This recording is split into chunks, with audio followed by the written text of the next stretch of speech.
እስኪ በግዙፍነቱ መነጋገሪያ እየሆነ ስላለው የቢሾፍቱ ዓለም አቀፍ አየር ማረፊያ ፕሮጀክት አንዳንድ ነገሮችን እንበል። የኢትዮጵያ አየር መንገድ በቢሾፍቱ አቅራቢያ አቡሴራ በተባለ አካባቢ ዓለም አቀፍ አውሮፕላን ማረፊያ ለመገንባት ጥር 2 2018 ዓ.ም የመሰረት ድንጋይ ማስቀመጡ ይታወሳል።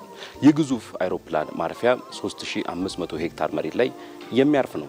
የኢትዮጵያ አየር መንገድ ከጊዜ ወደ ጊዜ መዳረሻዎቹን እያሰፋም እንዲሁም ደግሞ አውሮፕላን ቁጥሮቹን እየጨመረ በሄደ ቁጥር አዲስ አበባ የሚገኘው ቦሌ ዓለም አቀፍ አየር ማረፊያ በአመት 25 ሚሊዮን ተጓዦችን ማስተናገድ ላይ ደርሷል። ይህ ደግሞ መንገደኞችን ሆነ አውሮፕላኖችን ማስተናገድ የሚችልበት የመጨረሻ አቅሙ ነው። ስለሆነም አዲስ አውሮፕላን ማረፊያ 12.5 ቢሊዮን ዶላር የሚያወጣ ተጀምሯል። የመጀመሪያው ግንባታ ሲጠናቀቅም በአመት 60 ሚሊዮን መንገደኞችን ማስተናገድ ይችላል ተብሎ ይጠበቃል። በሙሉ አቅሙ ወደ ስራ ሲገባ ደግሞ በአመት 110 ሚሊዮን መንገደኞችን ማስተናገድ ይችላል። ይህ እንግዲህ ኢትዮጵያ የያዘችው በርካታ የአውሮፕላን ማረፊያዎችን የመገንባት ስትራቴጂ ወደፊት የአፍሪካ ግንባር ቀደም የአየር ትራንስፖርት ማዕከል እንድትሆን ታሳቢ ስለማድረጉም ጠቅላይ ሚኒስትር አብይ አህመድ በመሰረት ድንጋይ በተቀመጠበት ዕለት ተናግሯል። በእርግጥ ፕሮጀክቱ የኢትዮጵያ አየር መንገድ በዓለም ካሉ ግዙፍ የአየር መንገዶች ተርታ ቀዳሚ ተሰላፊ እንደሚያደርገውም ልብ ይሏል።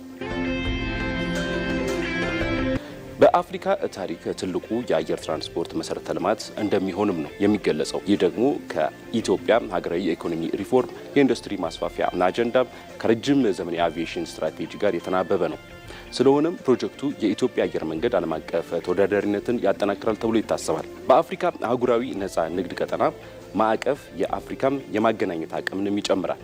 ኢትዮጵያ ቀዳሚ የበይነ አህጉር ማዕከል የሚያደርጋትም ይሆናል። ይህ ደግሞ ኢትዮጵያ ለአፍሪካ አየር ትራንስፖርትና የንግዱ ቁልፍ መግቢያ በር እንድትሆን ያስችላታል። ፕሮጀክቱ ለኢትዮጵያ የቱሪዝም እንቅስቃሴ አዳዲስ ምዕራፍ የሚከፍትም የኢኮኖሚ ሞተር ይሆናል ተብሎም ይጠበቃል። የቱሪዝሙን ዘርፍ በከፍተኛ ሁኔታ በማነቃቃት ኢትዮጵያ በአፍሪካ ቀዳሚ የቱሪስት መዳረሻ ለማድረግ ትልቅ እድሎችን ይዞ ይመጣል።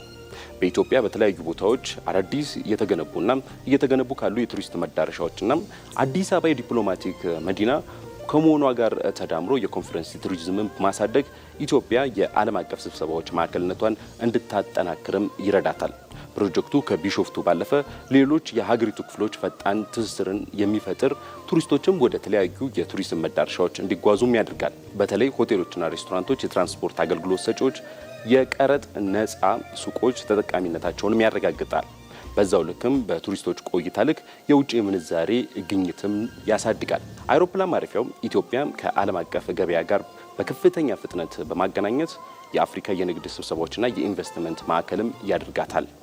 ይህ ደግሞ ቀጥታ የንግድ ግንኙነት ከዓለም አቀፍ ነጋዴዎች እንዲሁም ባለሀብቶች ጋር በመፍጠር ያለ እንግልት በቀጥታ ወደ ኢንዱስትሪ መንደሮች እንዲደርሱም ያደርጋል። ፕሮጀክቱ ለላኪዎች ሰፊ አገልግሎት የሚሰጥ ይሆናል። በተለይ ቢሾፍቱ ለአበባና አትክልት ምርቶች የተመቸች መሆኗን ተከትሎ ምርቶቹ ከማሳ እንደወጡ በጥቂት ደቂቃዎች ውስጥ አውሮፕላን ማረፊያ መድረስ ይችላሉ። ይህ የምርት ጥራትን እንዲሁም ደግሞ ትኩስነትን ሳይቀንስ ለዓለም አቀፍ ገበያ ለማቅረብም ወሳኝ ይሆናል።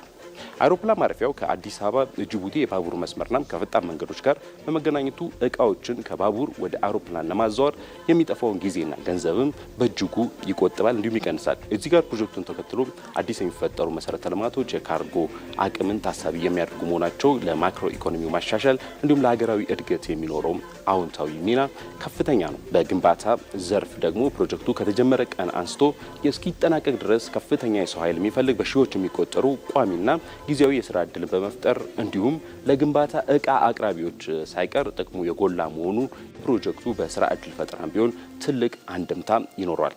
እንግዲህ እነዚህን እውነታዎች ስንደምራቸው ፕሮጀክቱ ከኢትዮጵያውያን አልፎ ለአፍሪካውያን ትስስር በማጠናከር ጭምር የአፍሪካ ህብረት የተዋሃደችና የተሳሰረች አፍሪካን እውን ማድረግ በሚል የያዘውን ራዕይ እንዲሳካም ትልቅ አቅም የሚፈጥር ይሆናል።